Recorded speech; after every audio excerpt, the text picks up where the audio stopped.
Hi, I'm Carl. In this video we're going to be going over questions 94 and 95 to 98 in section 3 of the green booklet. We'll go over 94 quickly. This one says which one of the following represents the latest stage in the meiotic division of a diploid cell. These nucleus usually contains 4 chromosomes. So we've got 4 diagrams here and we've been told that it's a meiotic division. And so from these diagrams we should be able to tell what stage of division this is. So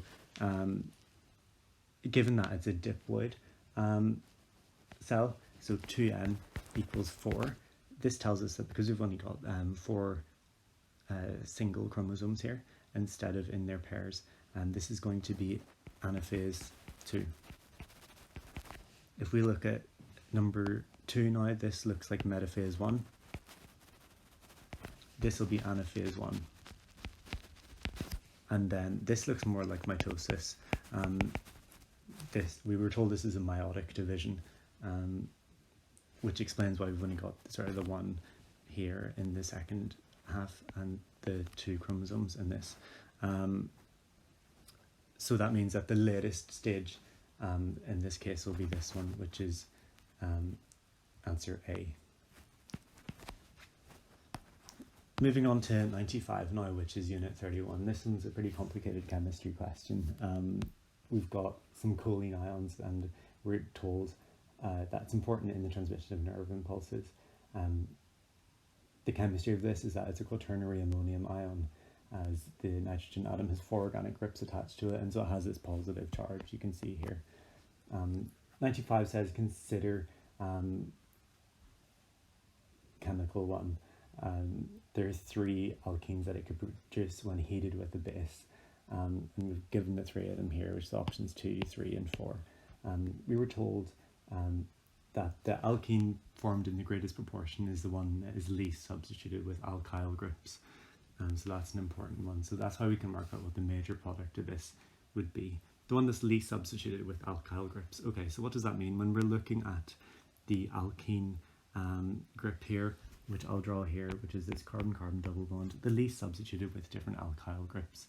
So while they all have the same number of carbons, that's not what it means. So for number 2, we can see that there's going to be 2 hydrogen atoms on one side, and then CH2, CH3 on this side, and a C3H7 on the other side.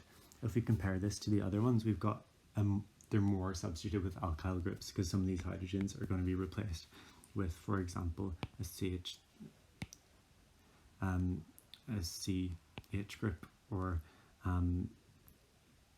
CH3 group, which means they're going to be more substituted. So 3 and 4 are going to be the minor products because we have these hydrogens here. This is the least substituted with alkyl groups that you could possibly have from this particular compound. So the answer is going to be, the major product is 2, which means the answer for this one is going to be A.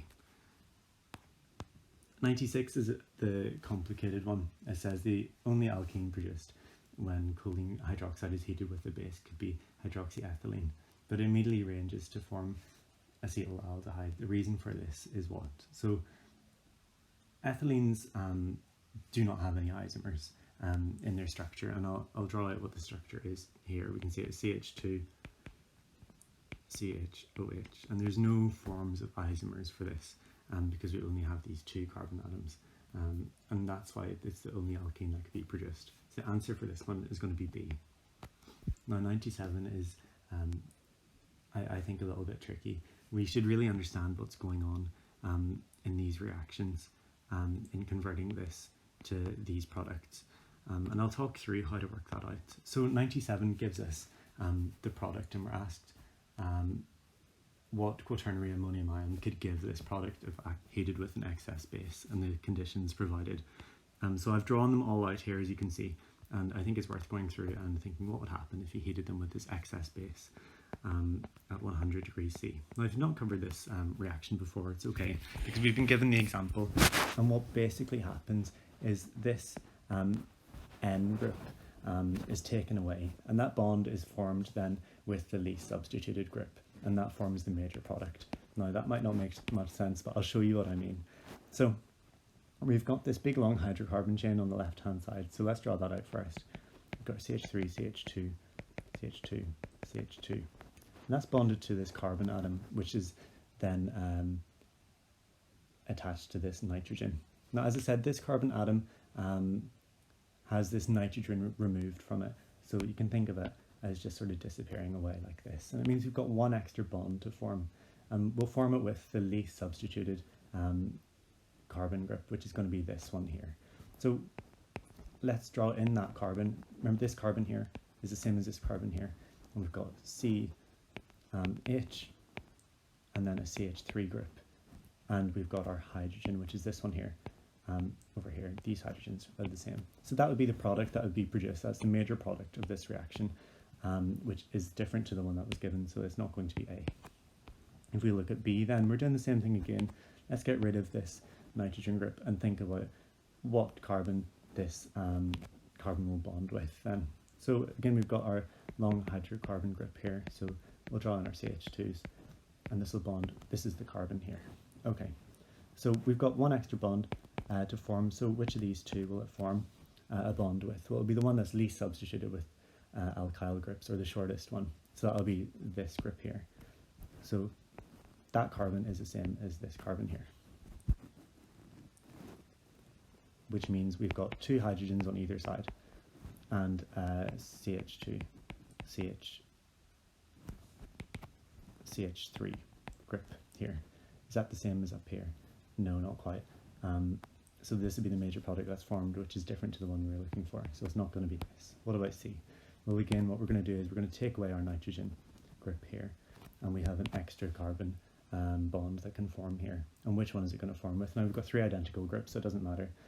So if we form it with this one, we can see what that might look like if we rearrange this in the form that they've written it in. So we've got our CH3, CH2, and that's going to have our carbon-carbon bond, and I'll just circle this. This carbon is the same as this carbon here, just for clarity's sake. So that means one of these hydrogens will be substituted, and we've got our CH group, CH3 group here. And the other group we have on this carbon is our CH3, CH2 group. Now, is this the same as the product above? Yes, it is. I draw it wrong, and I've got these swapped around, but it's the same molecule, so that means C is going to be the answer. So that's the major product that's formed in this case. Now, just for completeness and just for clarity, we can see what happens if we try and work out what the major product for D is. So again, we just want to rub this bit out, and we've got one extra bond to form, and it's going to form on the group with the least substituted alkyl. So that will be this one here, and so we've got CH3, CH2 as we know. Our carbon, this carbon is going to be the same as this carbon here, so we've got our two hydrogens on either side, and our CH2, CH3 group here. And of course that's different to the product we had above, so we've just confirmed that the answer for this one is going to be C. So the answer for number 97 is C. And then 98 is about this, which is piperidine, and it can be converted into quaternary ammonium salt and then heated with an excess of strong base. If this reaction was allowed to proceed to completion, the major hydrocarbon product obtained is most likely to be what? Okay, so I think the first step we need to do is work out what the quaternary ammonium salt might look like, and we don't know what it's been made into. We don't know what the other groups are, so what we could do is just draw it out as N+, and then we've got these two groups here, R and we'll call R dash. That is bonded to, and we can draw in the rest of the carbon ring here. Okay, so this is what the ammonium quaternary salt would be, and we've got this positive charge and this benzene ring. And so what will happen when this is reacted with an excessive base is we've got one of these electrons will be attracted obviously to this nitrogen ion here, and that will cause this bond here to break. And if this bond breaks, and say if we just rubbed it out just for clarity, that means we've got one extra available bond that can form here, and so we end up with a salt that looks like this.